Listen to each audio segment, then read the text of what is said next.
to the republic for which it stands, one nation, under God, indivisible, with liberty and justice for all.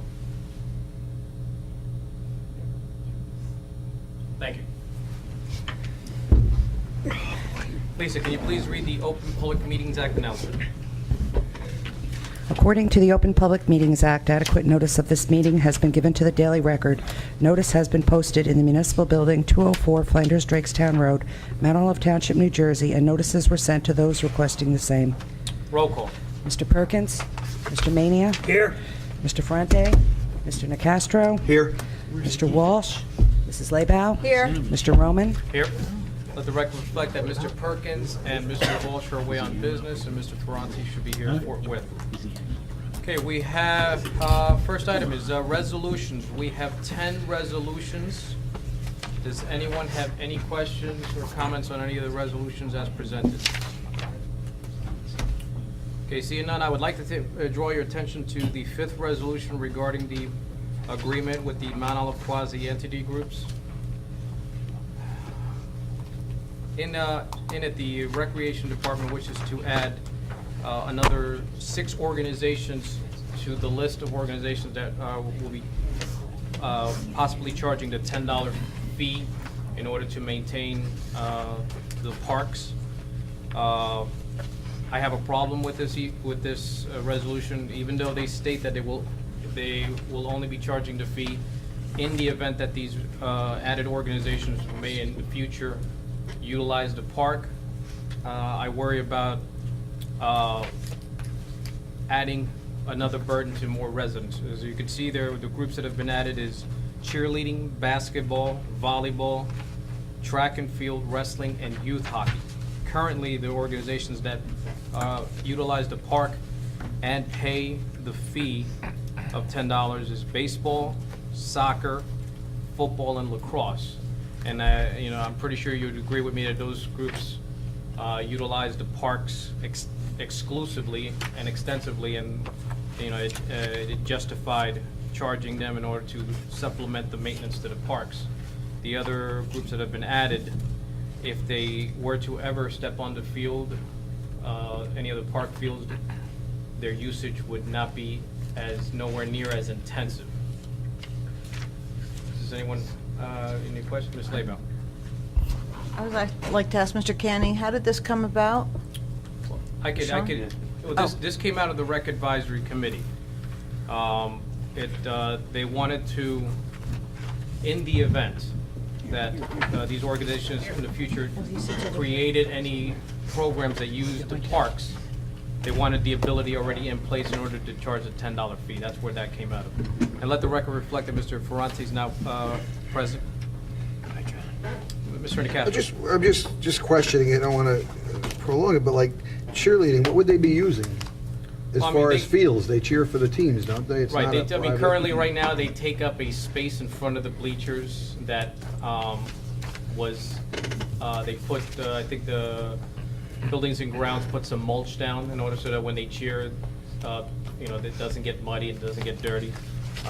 They periodically will practice on either the school fields, before the season starts, and in the event that with such that usage is not intensive at all and would not deteriorate, the fields at all. Do we know if they? I mean, it says here, but do we know they all agreed to this, or are they? Because it says obviously at the resolution. It is not my understanding that any of these remaining sports organizations had any opposition to it. Okay. Now, whether they wholeheartedly endorsed it, I'm not aware of that. I do know Liz Weeman from cheerleading voiced her opposition to it vociferously, and was probably the lone voice in the Rec Advisory Committee to oppose such a resolution. Yes, Ms. Labow. Right now, the $10 that we're charging, what does that actually go for? I know it's the field maintenance and... It's to go to the part-timers that get hired to supplement, Jim's crew, And for then- any mowing, seeding, and that such. And then if anything's left over, it gets divided amongst the Anything group? that gets left over is supposed to be carried over into the next year. And then also sometimes will be used for supplies, say mulch, infield mix, you know, things of that sort. Mr. Kenny? Yeah, we did, in reviewing this resolution, both Sherry and myself had asked the rec director, Mrs. Dagan, to ensure that there was a mechanism reviewing exactly where we stood at the end of every year and to allow for an adjustment rather than just a blind $10 fee every year. There may be years where we're operating at a surplus and the full $10 is not needed. But we really wanted an active management of this fee and to make sure that sports associations in providing this fee, that we were good stewards of their donation. And that's all well and good on the way the monies are being allocated now and currently used. My opposition to this resolution is that now it just adds another 6 groups just in case possibility that they may or may not use the fields and charge them the same as they would football, lacrosse, soccer, and as such. I have another question. This $10 fee, when you're talking about cost for Turkey Brook Park, like the electric for the bathrooms, it's heated by electric, it doesn't go towards any of that stuff, it's just for field. Jill does a great job of actually keeping track of exactly what it goes towards, Colleen. She has an Excel spreadsheet. I actually looked at it last year. She has, you know, all the paperwork is there. It doesn't go towards electric, no. Okay, because I was going to say, if it's towards maintenance of the park in its totality, the bathrooms, as we know, cost a heck of a lot of money because it's electric heat. And I don't know, I would think that it should be, if you're talking about usage of the park, that should be included. You know what I'm saying? I don't know if anybody else agrees. I mean, Well, I would only disagree in that respect that the bathrooms are utilized by everybody. Yep. And they pay for it already in their property taxes. this is true, but it gets used more so, you know, with supplies. And I know a lot of times you go up there when there's not a sporting function going on and the bathrooms are not opened. They're generally only opened when there's a sporting event. No, they're supposed to be open, they're on time locks, so if there's no baseball game going on, the bathrooms are open as long as it's between, I believe, March and November. I don't know, not seeing any opposition from the groups themselves. It's, Yes. I was just gonna say, I mean, I understand what you're saying, and I agree with that as well, but since there's no opposition, nobody's here and nobody's opposing it. Yeah. Yeah, but I don't see what the that- reason is to change it then. You know, right, well, there's no reason to change or no Or reason no to reason oppose to this oppose it, resolution. because nobody. Nobody's Well- here to oppose it. But I take it, it's our job to look out for the ones that choose not to, Wow. you know, come up and raise opposition. You know, if that's the case. Alex, you should have been a priest. Mr. Kenny. If council so desires, then we could pull this for tonight and reschedule for the 30th and ask Jill to come in and represent the thought of the rec advisory committee. That's fine. I mean, as long as nobody else has any No. opposition to that. No, maybe they can, if anybody, we can let them know that we're gonna be here. We're If gonna there's have it. anybody here that's opposed this, they should show up at the next meeting so we can hear their reasoning. yeah, and also, if we're going to do that, I'd like to see some kind of mechanism for adjusting the fee for the following year, because I don't like the idea of $10, $10, $10, and it's gonna, but then if it's left over, it gets carried over, but carried over to what? And why do we charge $10, $10 again, you know, so. Well, so from being within baseball, they do a very good job of making sure that they're getting their money's worth. They, you know, they were hitting Jim up for, you know, maintenance on the fields, the infield mix, stuff that these $10 fees are supposed to go to. What's the I have a question, volleyball, we have volleyball leagues now Yeah. up there, and they They don't play outside. These are indoor volleyball leagues. they're indoor volleyball. Yeah. So that's what I'd say, I don't remember seeing volleyball going Yeah, I on don't know why they up would- there, Same so thing, I track and was. field, they run on the Wrestling, high school track. wrestling is. Yeah, but track and everything field, outside. if they start doing a cross-country, they will, and they do Cross-country's use. through the high school. Yeah. Cross-country's through the high school. The No. track and field club, Yeah, what- they compete on the high school track. They practice on the high school track. They have yet to run, and if they were to run, they would say, let's run on the loop, or they run on the paved areas. Yeah, because the two that I am having, Wrestling. Well, wrestling. I've yet to see Wrestling. anybody wrestle on Yeah, a hockey, hockey. I'm not understanding the wrestling thing either. Yeah, I don't And understand. I was just Youth Youth about hockey. to ask you about the Maybe if rest. Jill comes to the next meeting, we Yeah. can, that would be a good idea, Yeah, because I'd because- like to know that. Absolutely. I I'd don't like see to the know where the reason. wrestling fits in. Yeah, and hockey. All right, Mr. Kenny. In the interest of some fairness on this, on Jill's part, and I apologize for not having her here today. Had I envisioned debate on this, we would have requested her presence.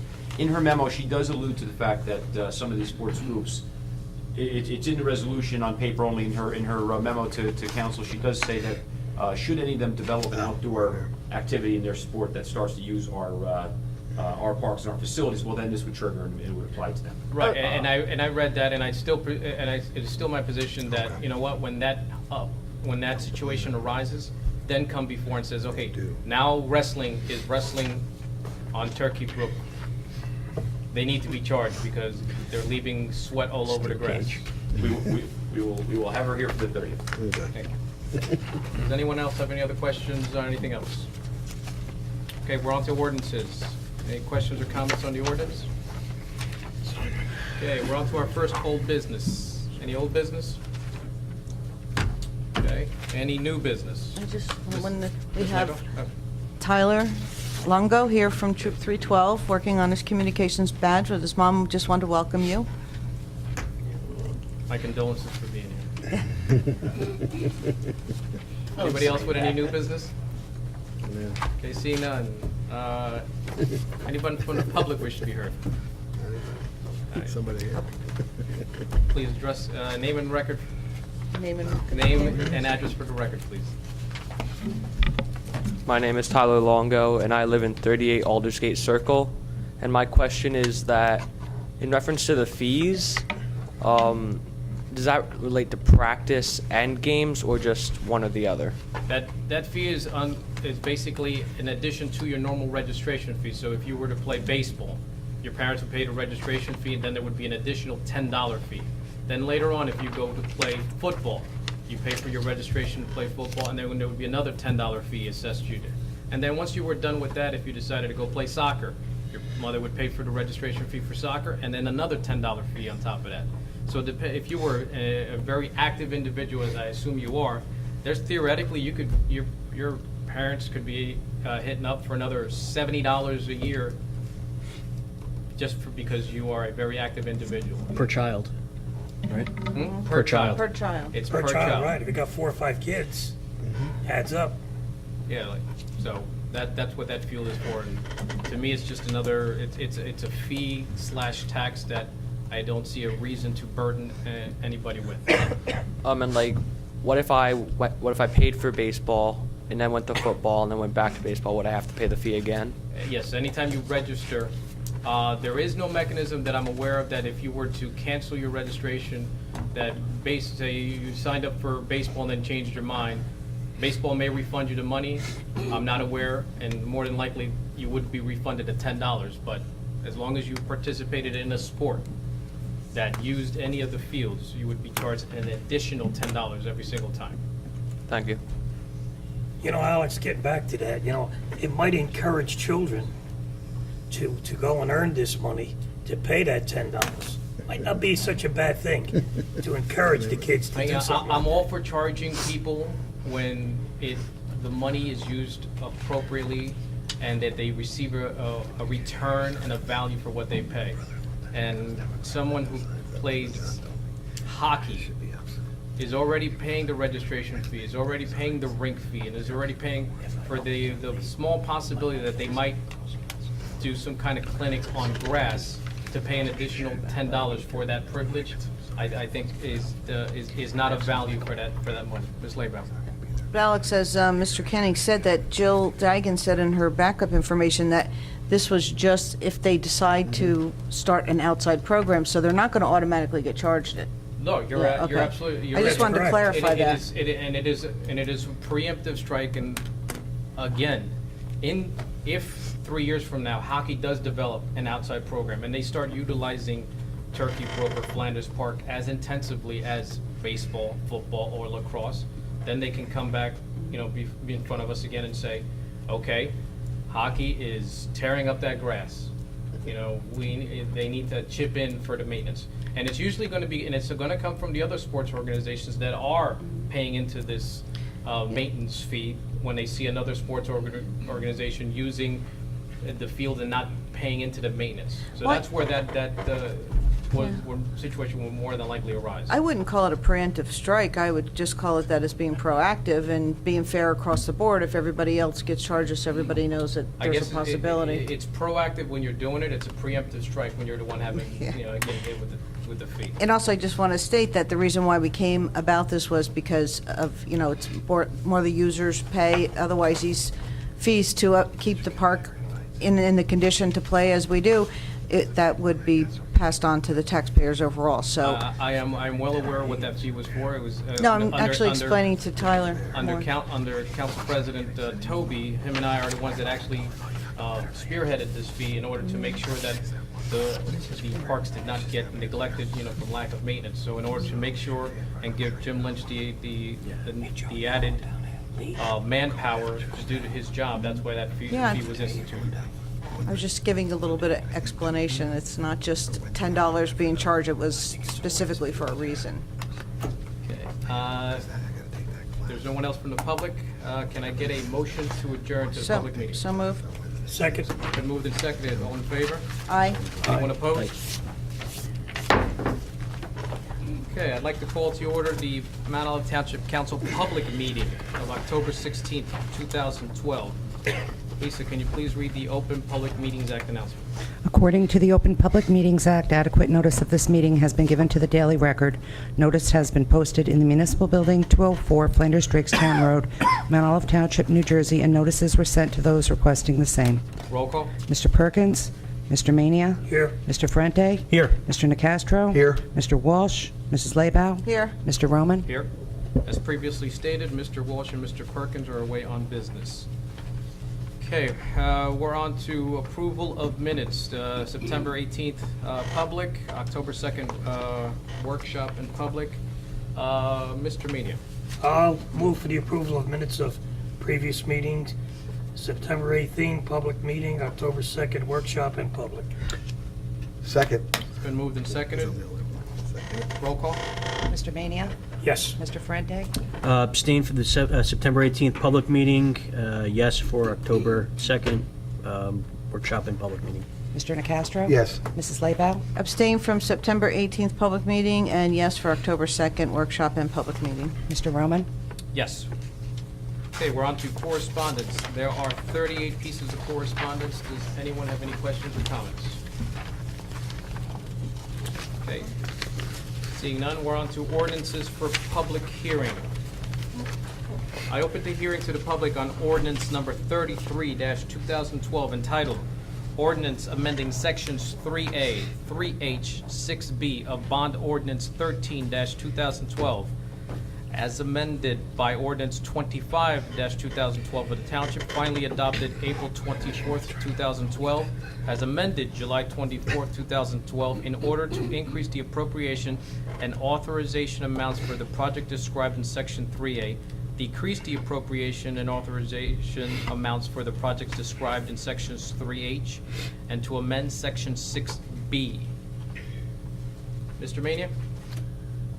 Thank you, Mr. President. I move that ordinance number 33-2012 be introduced by title and passed on first reading and that a meeting... Public. Second reading. This is Pardon? second reading, second reading. Oh, second reading, okay. I move for the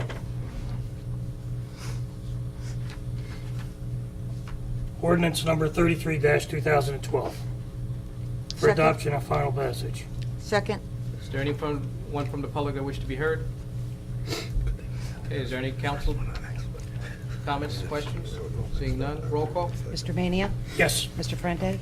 Yes. Mr. Nacastro? Yes. Mrs. Laybow? Yes. Mr. Roman? Yes.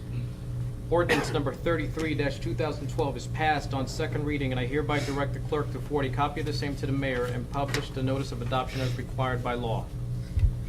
I open the hearing to the public on ordinance number 34-2012 entitled Ordinance to amend subsection K R-5 ML Multifamily Residential District in section 400-100 Rural and Residential Districts within Article 7 of Chapter 400 of the Township Code to include building option plans as a requirement within the area, yard and bulk regulations for single-family court homes. Mr. Ferrante. I move for adoption and final passage of ordinance number 34-2012. I'll second it. Is there anyone from the public who wish to be heard? Is there any council discussion? Okay, roll call? Mr. Mania? Yes. Mr. Frente? Yes. Mr. Nacastro? Yes. Mrs. Laybow? Yes. Mr. Roman? Yes. Ordinance number 34-2012 is passed on second reading, and I hereby direct the clerk to forward a copy of the same to the mayor and publish the notice of adoption as required by law. Okay, we're on to ordinances for first reading with a second reading of October 30th, 2012. For first reading is ordinance number 35-2012 entitled, "An Ordinance of the Township Council of the Township of Mount Olive to amend Section 400-95 entitled Signs of the Township Code in order to establish standards for the CR-3 Commercial Residential Zone District and the PB Professional Business Zone District, the Professional Commercial 2 Zone District, and the Active Recreation Zone District, to eliminate sign regulations for the Professional Business Zone District and provided in Section I of Section 400-101 to achieve consistency within the revised standards established herein." Mr. Nacastro? Thank you. I move ordinance number 35-2012 to be introduced by title and passed on first reading, and that a meeting be held on October 30th, 2012 at 7 p.m. at the Municipal Building, 204 Flanders Drakestown Road, Bud Lake, New Jersey, for a public hearing, consideration of second reading, and passage of said ordinance, and that the clerk be directed to publish, post, and make available said ordinance in accordance with the requirements of the law. I'll second it. Been moved and seconded. Any council discussion? Roll call.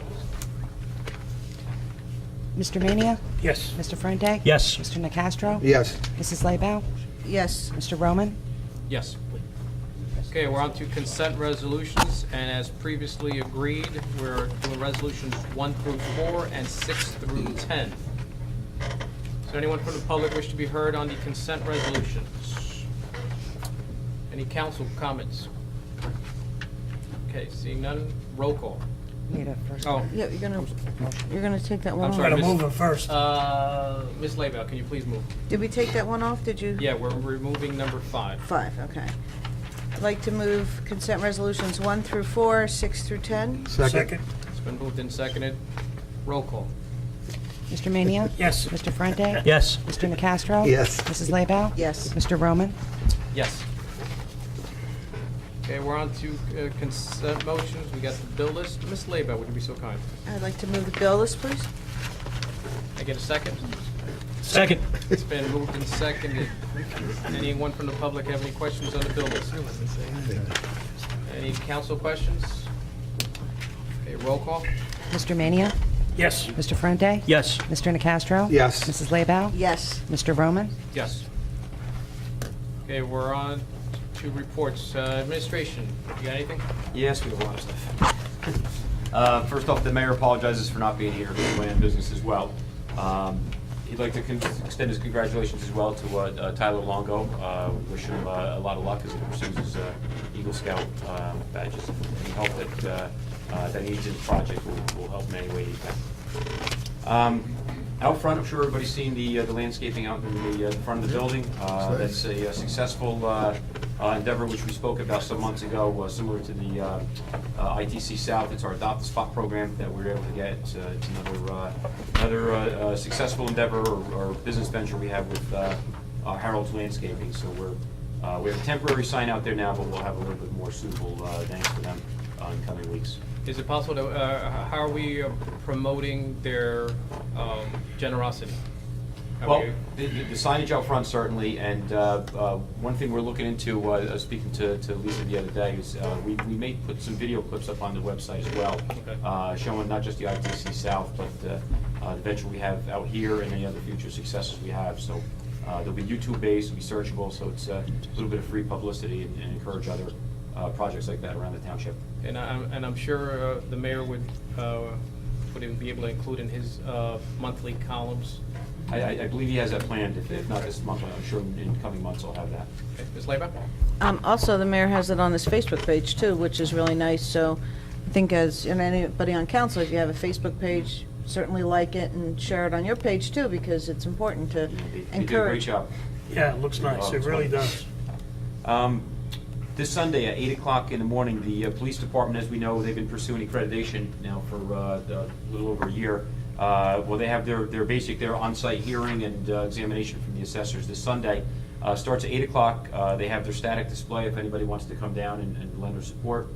Very impressive. The officers will be there in their dress uniforms, all the different offerings that the Mount Olive Township Police offer, including the inspection of their trunks, their gear. It's a very in-depth examination by independent assessors of our Township Police Department's operations.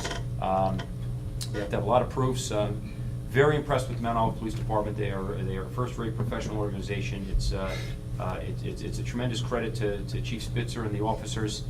We anticipate them having a successful on-site and gaining accreditation. It helps the township out with our insurance. We got an insurance break on it, but it recognizes the officers knowing that they adhere to national best practices, and the knowledge that we have a department that concurs with that is very comforting. And I'd be remiss if I didn't jump on at this point to also note that not only do they do an exemplary job while they're in On duty, uniform, yeah.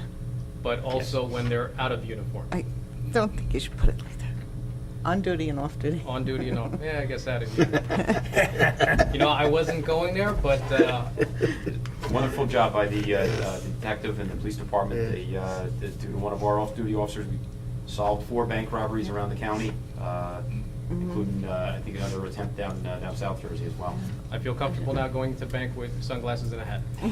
Ms. Layback. Also, when I had sent a congratulatory email to Chief Spitzer, he had written back and said not only did, how do you say, is it Castelletto? Yes. Detective Castelletto, saw, when he was off duty, he saw this car, but prior to being able to even know to look for the car, Detective Dave Turner spent hours and hours and hours reviewing all of the videotape from the bank robberies to identify a vehicle that was seen at each one of the robberies, and then they passed the information on, and that's how they even knew to look for the car. So there's a lot that goes into this, and a lot of times people don't understand it. So I thought that was really impressive, and maybe we could Officer have. Turner came by to me to ask my opinion on what vehicle that was like.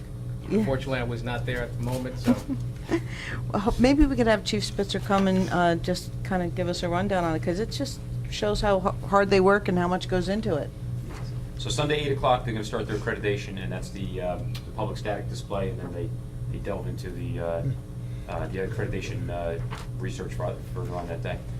Flanders Neck Kong Road, the county is starting paving this week. If you've been up there, you've been seeing the signs, so that's going to be a disruption for a couple of days, but when it's done, that should be a fresh surface on that road. October 30th, Rabbi Rudin from Temple Hatikva would like to come to council and speak about plans and requests to provide an interfaith holiday display at Turkey Brook Park. So he'll be in touch with the mayor, so we look forward to him coming here on October 30th. And lastly, myself and Councilman Mania and Timmy Quinn, Jim Lynch, Frank Wolpert Jr. Met with Mr. Catelli at Councilman Perkins' request last meeting. Now, Mr. Catelli, if we'll recall, is the gentleman who provided us the welcome signs into Mount Olive over on the town. Did a great job. He was able to come up today and provide us with a 4th quote in this process. And the signs, this is the top or over top of the digital sign that we had spoken about last meeting. His price quote was $5,700, which is several $1,000s lower than the closest one, which was the Visual Information Systems, who are providing our digital portion, but also had suggested the header.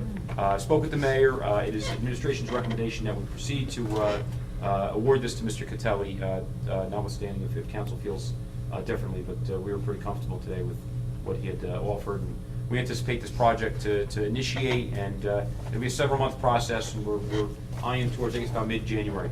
Mid-January figures completion. Absolutely. Could you, earlier today we had an accident at the high school regarding a bus. Could you clue me in on what Yeah, happened? Chief Spitzer had texted myself and the mayor earlier today. There was a minor accident at the high school. There was a small school bus with a 12-year-old child on that bus. They had impacted in the parking lot or by the gate area, not in the area we had done our re-engineering one of the students. The police are investigating it as of this afternoon. There were no injuries. as were reported to me, but it is not in the area that we had re-engineered. It appears to be, for whatever reason, they struck each other in the parking lot and not out in the main section. Okay. Okay, we're on to our last old business. Anybody? Any new business? Mr. Mania? Just a concern that I have with the accidents that have happened on Route 46 since the new pavement has gone in. Going about town, I'm hearing rumors that when the road gets wet, that it's very slippery. I know it's a state highway, but I think as a municipality, we need to look into this. That's number one. Number two, I don't know if you've all noticed, the manholes They're terrible. on Route 46 are depressed about 2 inches. And I'm telling you, you hit them, your teeth rattle. I've asked Intercounty, who did the paving, why did this happen? And I'm told by Intercounty that the state will not pay to raise the manholes. I mean, what kind of answer is that? I don't know, maybe we could send an email to the resident engineer that was on this project and see what. Yeah, what I would suggest is, let me get in touch with Mr. Buzinski, our township engineer, have him evaluate and get in touch with the resident engineer. If in his professional opinion this needs to be rectified, and I drive that way every day and my teeth are still hurting. But if he concurs, I would recommend us going that route to the NJDOT resident engineer. If we are not successful, as we have in the past, we could seek relief through our legislator, Senator Ora, who's been very instrumental in helping us with prior DOT problems, and see if we can obtain some relief or some rectification of it. You know, we're also aware of a fatality on Route 46 just last week. I just don't want to see that happen again. I mean, we need to look into this. It's very Yeah, I think we're serious. still waiting on what the actual cause of that. I mean, I know they're using a new asphalt. It's called SMA, and it's got a lot of polymers in it. I don't know if that's the answer. I'm sure the state wouldn't recommend using something that was going to Did they finish striping? cause accident. The striping's done. It is done? It's all done. Project is done. anybody else? Ms. Leba? Yeah, just adding on to what Mr. Mania said, especially like if you're going west on 46 and you're just passing where CVS used to be, there's a couple of manhole covers, like 3 or 4 of them, and you have no choice but to hit them. And I'm watching cars weaving around them, and It's I'm going to like, cause an we're going to accident have a because terrible they're going accident. into the Yep. other lane And even if to you avoid hitting the manholes. Exactly, and with the way they're grouped together, you on a motorcycle you'd have a hard time weaving in and out of them. Probably could, but Motorcycle would probably get knocked right off. yeah. And it's I did see one car hit it, and the car got ricocheted, like they lost for a second, Sure. got shifted to the left, and it's really bad. I mean, and that's a very dangerous section of 46 to begin with, and now they have to try to negotiate those depressed manhole covers. It's terrible. I was very It's a disappointed. state highway, you have no control over the state highway, but I think you're. Do we know if the performance bond was released back to the subcontractor? Or? I hope not, but that's a good point. I'll look into it tomorrow. Okay, anybody else with any new business? Okay, legal matters. Council President, the only thing I want to report on is we're about to close on what would be our 5th real estate transaction for the township this year. It's the Rossa property over on Walnut Lane. It's the old Presbyterian church. By the next meeting, we'll have completed that closing. That in addition to, as you know, we had the charters closing, BASF, Haghart closing as well. And we'll have wrapped up all of the outstanding open space matters once we conclude that. Okay. Thank you. Excellent. Okay, we're on to council reports. I have nothing for recreation. Mr. Perkins and Mr. Walsh are absent. We will abstain from Board of Health, Legislative, Planning Board, Board of Ed. So we're on to open space. I have nothing. Lake Environment Nothing. and Library. Nothing. Safety Committee, Mr. Nacastro. There's a meeting tomorrow evening. I informed them that you would like to attend as well. At 7 o'clock, I believe it is, tomorrow evening. And nothing on the economic development today. Senior Citizen, Mr. Mania. I wasn't able to go today, but Sean went. No, I wasn't able to get over. You weren't I had a able to meeting get there with, either. I had a shared service meeting Yeah. after ours. Okay, and, Nothing. Ms. Laybow, Pride? Well, I just want to back up to senior citizen. We forgot to talk about our bocce Bocce ball tournament. tournament. Oh, yeah, go ahead, Colleen, you No. did outstanding. Oh, you did too. Most of us had never played before, and the seniors did beat us. However, Team Lisa Pignataro, myself, Frank Wilper, and Joanne Lepre, we did win one game, which was nice. But it was just a fantastic time. We had really a lot of fun. I was really impressed. So. They want to play us again. Yeah, we wanted to. Re-challenge. And they had shirts. They went out and got red shirts. They were red. They had the red bocce balls. We had the green. So, gentlemen, we're talking before the council meeting. We want to get a little bocce league going, and we want to get our own shirts next time. And Unfortunately, we only had 3 council members, Yeah. so they gave us somebody to play, but they gave us their worst player, of course. but we had a really good time and just laughing and joking. So I'm really looking forward to playing again. And I'm kind of sorry it's the end of the season because they play usually every Thursday morning. Yeah, And I would like to go and play again, which we will. We're it gonna. was fun, it really was. It was a lot of fun. Also, for the Pride Committee, I don't have anything to report. And TNR is having their Big Fall fundraiser yard sale at the After this Friday and Saturday. Starts at 10 a.m. on Friday till 7 p.m. and Saturday is 9 a.m. to 4 p.m. So if you're cleaning out your closets, attics, basement, garage, please make a donation. We'd be happy to accept it. And we had a situation with Highview Farms, had a bunch of cats. We only have one cat left over at Golub's, and finding a lot of good homes for them. And that's about all I have to say. All right, we're on to our last public portion. Does anyone from the public wish to be heard? Okay, seeing none. Council comments, Mr. Mania. I'd be remiss if I didn't thank Mr. Canning. No matter when I go in his office with a problem that a citizen has, it's taken care of immediately. It's really a pleasure to work with you, Sean. It really and truly is. Thank you. Feelings mutual. Okay, Mr. Fronte, Nothing tonight. Mr. Nicastro. No, just want to thank Sherry again, because I believe we got the bond thing, our Yes, performance that came was in great. excellent. So It's just in want the to thank sales tomorrow, so I'll let Good you know luck. as soon as I get something. Thanks. Good. Okay, Ms. Laybow. I just want to add one more thing to TNR. I'm sorry. We had the house fire on Oxford in Bud Lake 2 weeks ago, and the ladies from the TNR group had said that really the people had 3 cats, and the cats were not found. We don't know if they got get out or not. So TNR's been going over there trapping every day just in case the cats got out. Figure we'll give it 2 weeks. You never know. It could be a miracle story, and they just might find them. You never know. And Friday, I did get a call that there was a black and white cat, and we all got really excited. And Mr. Timblin ran over there, but it wasn't their cat; it was somebody else's. But it was like this feeling of elation, like yes, So if anybody, God forbid, anybody has a fire, please contact TNR, contact the town right away, because the cats get out and they're scared, and the time to really try and trap them is immediately after the fire. So, which I didn't even know, and that's something I learned. So I just wanted to share that with everyone. And that's all. Okay. And I have no comments, so I entertain a motion to adjourn. So moved. Second. All in favor? Aye. Anyone opposed? Meeting adjourned.